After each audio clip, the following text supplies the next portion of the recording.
యూట్యూబ్లో short video upload చేసినప్పుడు fail అని వచ్చేది, అసలు అప్లోడ్ అయ్యేది కాదు వీడియో. అలా ప్రాబ్లమ్ని ఎలా ఓవర్కమ్ చేశానంటే, హలో అండి, నేను షార్ట్ వీడియోస్ అప్లోడ్ చేసేటప్పుడు ఏమేమి టిప్స్ ఫాలో అవుతాను, కొన్నిసార్లు కొన్ని ఫెయిల్డ్ అని వస్తాయి. అలా వచ్చినప్పుడు మనం ఎలా వీడియో అప్లోడ్ చేయాలి ఇవన్నీ కూడా నేను ఈ వీడియోలో చెప్తాను. లాస్ట్ వరకు చూడండి, క్లియర్గా ఎక్స్ప్లెయిన్ చేస్తానండి, మీకు యూజ్ అవుతుంది తప్పకుండా. అయితే షార్ట్ వీడియో యూట్యూబ్లో ఎలా అప్లోడ్ చేయాలనేది ఫస్ట్ అది మీకు చెప్తాను.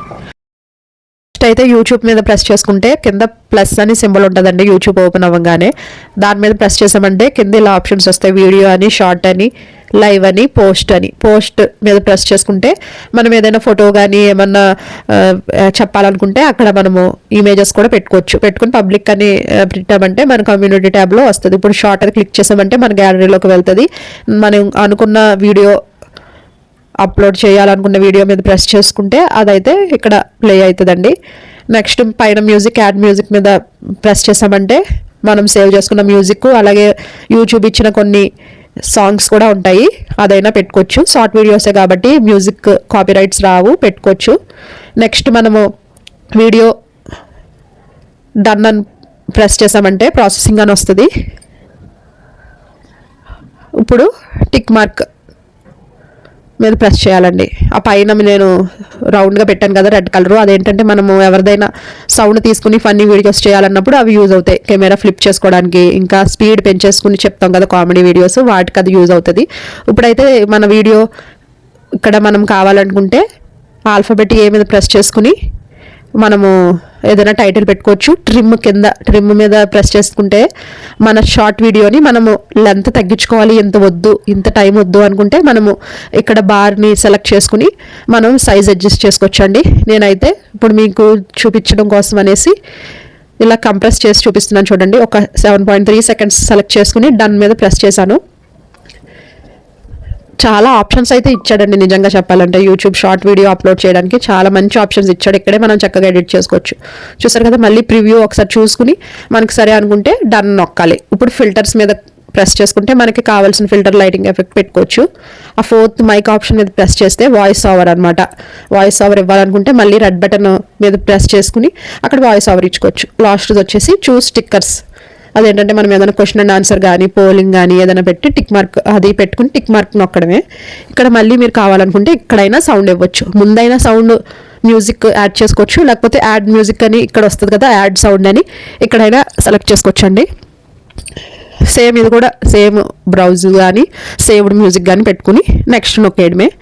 ఇక్కడ పైన 3 లైన్స్ చూపిస్తున్నారు కదా, దాని మీద ప్రెస్ చేసుకుని మీరు ఇక్కడ ఏం చేయాలంటే సౌండ్ అడ్జస్ట్ చేసుకోవడానికి అనమాట. మీరు వాయిస్ ఓవర్ ఫుల్గా కావాలి, నా వాయిస్ క్లియర్గా ఉండాలి అనుకుంటే మీరు వాయిస్ ఓవర్ 100% పెట్టుకుని వెనకాల బ్యాక్గ్రౌండ్ మ్యూజిక్ తగ్గించుకోవాలి. ఎందుకంటే వాయిస్ మళ్ళీ క్లియర్గా అర్థం కాదు కాబట్టి ఎప్పుడైనా సరే వెనకాల మ్యూజిక్ అనేది లో చేసేసుకోవడమే. మళ్ళీ మన వీడియోకి ఒక్కొక్కసారి బ్యాక్ డిస్టర్బెన్స్ కానీ ఏదో ఒక సౌండ్ ఉంటుంది కదా, అది ఉండకుండా ఉండాలంటే మన యువర్ ఆడియో మీని 0లో పెట్టేసుకోవాలండి.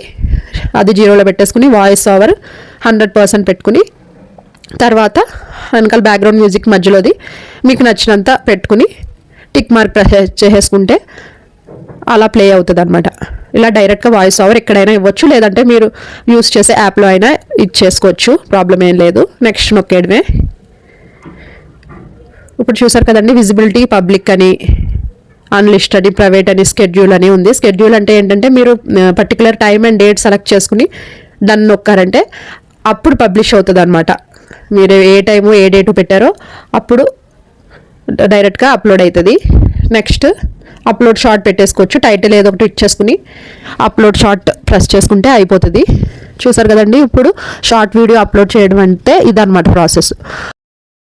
ఇప్పుడు నేను మీకు ఇంకొకటి చెప్తాను ఏంటంటే, ఒక్కొక్కసారి యూట్యూబ్ షార్ట్ వీడియో అప్లోడ్ చేసేటప్పుడు సెగ్మెంట్ ఫెయిల్ అని వస్తుంది. అలా వస్తే కంగారు పడకండి. నాకైతే ఎన్నిసార్లు ఒక వీడియోకి ఎన్నిసార్లు అప్లోడ్ చేసిన సెగ్మెంట్ ఫెయిల్ అని అలాగే వచ్చేదండి. ఇప్పుడు చూపిస్తాను చూడండి. అలా వచ్చినప్పుడు మీరు అసలు ఏం కంగారు పడొద్దు. చూస్తారు కదా, సెగ్మెంట్ ఇంపోర్ట్ ఫెయిల్డ్ అని వస్తుంది. అప్పుడు మనం ఏం చేయాలంటే డీటెయిల్స్లోకి వెళ్ళి ఆ పర్టికులర్ వీడియో ఎంత సైజ్ ఉన్నది, ఎంత డైమెన్షన్ ఉన్నది అనేది చూసుకోవాలి. చూసారు కదా, 328 MB ఉంది. ఇప్పుడు నేను ఆ రెజల్యూషన్ తగ్గించి 39 MB అంటే 1080 1920 పిక్సెల్లో పెట్టి మళ్ళీ ఒకసారి ట్రై చేశాను. అప్పుడైతే అప్లోడ్ అయిందండి. అది ఎలా చేయాలి, ఎలా మార్చాలి రెజల్యూషన్ అంటే నేను ఇన్షాట్ యాప్ యూస్ చేస్తాను. ఇన్షాట్ యాప్లో మన వీడియో అంతా ఎడిట్ చేసుకుని సేవ్ చేసుకోవడానికి ఎక్స్పోర్ట్ అని వస్తుంది అనమాట. ఇన్షాట్లో అంటే ఏంటంటే మన గ్యాలరీలో సేవ్ అవుతుంది, కింద రెజల్యూషన్ అని ఉంటుంది. అది మనం అడ్జస్ట్ చేసుకోవాలండి, ఎంత పిక్సెల్ ఉండాలి ఏంటి అనేది. చూసారు కదా 1080 పిక్సెల్లో తీసుకున్నాను. అదే 2K తీసుకుంటే ఎస్టిమేటెడ్ సైజు చాలా ఎక్కువ వచ్చేస్తుంది. చూడండి మనకి ముందే ఇన్షాట్లో చెప్తాడు అనమాట ఎస్టిమేటెడ్ సైజ్ ఎంత ఉంది, ఎంత రెజల్యూషన్ తీసుకుంటే ఎంత సైజ్ వస్తుంది అనేది చెప్తాడు. సో నేను ఎప్పుడు 1080 పిక్సెలే తీసుకుంటాను. తీసుకుని సేవ్ చేసుకున్నామంటే క్వాలిటీ కూడా చాలా బాగుంటుందండి. సో 1080 తీసుకుని ఒకసారి మళ్ళీ ట్రై చేశాను. ఈసారి అయితే వీడియో అప్లోడ్ అయిందండి. సో ఇంకెప్పుడైనా సెగ్మెంటింగ్ ఇంపోర్ట్ ఫెయిల్ అని వస్తే మీరు అసలు కంగారు పడకుండా రెజల్యూషన్ తగ్గించుకుని అప్లోడ్ చేయండి. ఒక్కొక్కసారి హై రెజల్యూషన్ తీసుకోదన్నమాట యూట్యూబ్. మనం మామూలుగా టైం లైన్లో కానీ లేకపోతే మొత్తము మన వీడియో అంతటికి కూడా టైటిల్ పెట్టుకోవడానికి ఉంది. అలా కాకుండా ఈ రీసెంట్ డేస్లో మనం సెలెక్ట్ చేసుకున్న థంబ్నెయిల్కి మాత్రమే మనము టైటిల్ పెట్టుకోవడానికి వచ్చిందనమాట. ఇప్పుడు నేను చూపించే ఈ రెండు కూడా మొత్తం వీడియో అంతా కూడా లేదంటే పర్టికులర్ సెక్షన్కి పెట్టుకోవడానికి ఉంది.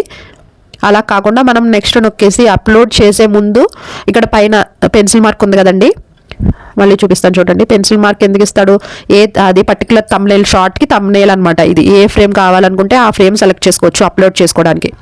ఆ సెలెక్ట్ చేసుకున్న పర్టికులర్ ఫ్రేమ్కి మనం టైటిల్ ఇచ్చుకోవచ్చు. మనం సెలెక్ట్ చేసుకున్న థంబ్నెయిల్కి మాత్రమే టైటిల్ అండ్ ఫిల్టర్ అంటే ఏదైనా ఎఫెక్ట్ మార్చుకోవాలనుకుంటే దానికి ఇచ్చుకోవచ్చు అనమాట. నేనైతే స్మైలీ పెట్టుకున్నాను, థంబ్నెయిల్కి స్మైలీ పెట్టేసుకుని అప్లోడ్ చేసేసానండి.